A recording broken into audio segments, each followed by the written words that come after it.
Bueno, y en el tercer debate a la presidencia de México, uno de los temas que más generó polémica fue el de seguridad y también el crimen organizado.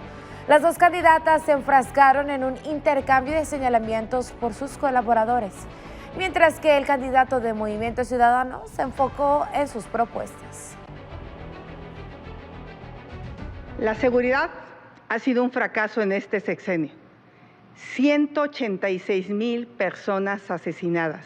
En 2006, para validar una elección, que en realidad fue un fraude electoral, Calderón tomó una de las decisiones más terribles en nuestro país, la guerra contra el narco. La guerra quiere decir permiso para matar.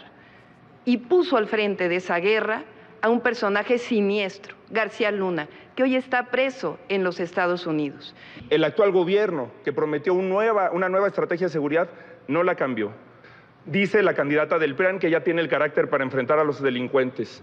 ¿Cómo va a tener el carácter para enfrentar a los delincuentes si los lleva en las primeras posiciones de las listas plurinominales del PRI y del PAN? Esos son los verdaderos delincuentes.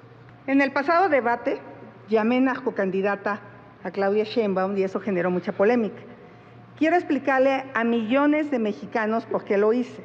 En el libro de Anabel Hernández, una respetada periodista, aquí se establece que los testigos protegidos que tienen a García Luna en la cárcel, ese que tanto critica, son los mismos que aseguran haberle dado dinero al actual presidente para campañas políticas. Y como me va a decir que presente la denuncia, pues ya la presenté. Nada más decir que las fuentes de ese libro, yo creo que son mejores las del libro de La Reina del Sur de Pérez Reverte, o mejor le recomiendo ciencia ficción, ¿por qué no lee a Ray Bradbury? Fahrenheit 451, de plano Crónicas Marcianas. Conmigo no se tienen por qué preocupar de cuál García es peor, si García Luna o García Harfuch. La revelación que les quiero hacer esta noche es muy grave.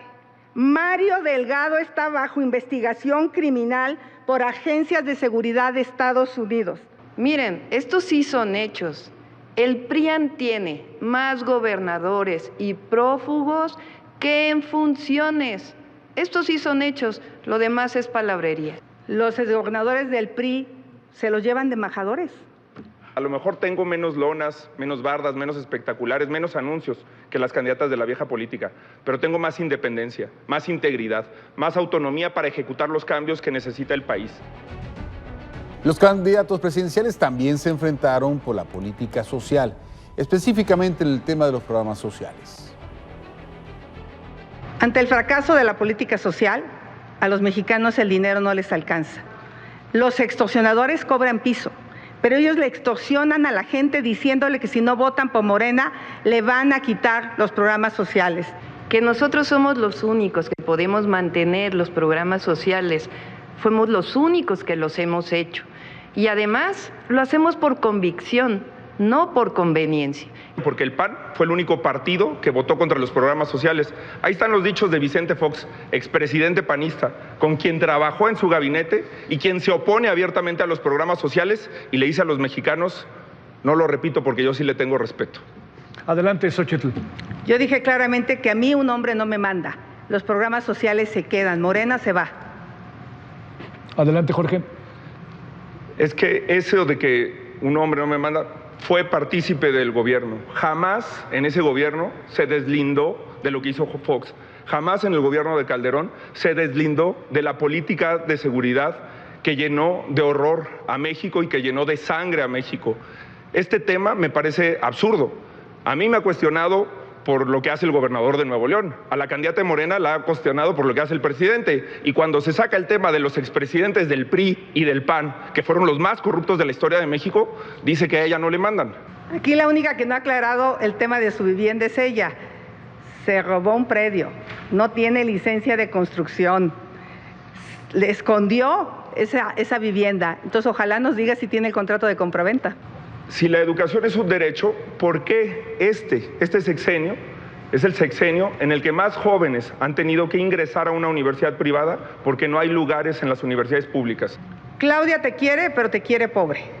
La única manera de salir de la pobreza, además de los programas sociales, es con una buena educación. Es falso. Es falso que en México haya un programa de vivienda social como el que merecen las jóvenes y los jóvenes.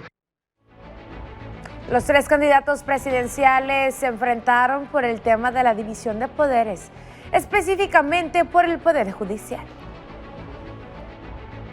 Con el caso del exministro Saldívar, donde como presidente de la Corte estaba al servicio del actual presidente de la República, me parece inaceptable. Me parece inaceptable que la señora lo tenga en su equipo, por cierto, pero eso no puede volver a pasar. No puede volver a llegar otra ministra a la Corte que no tenga los conocimientos. Hoy la democracia está en riesgo.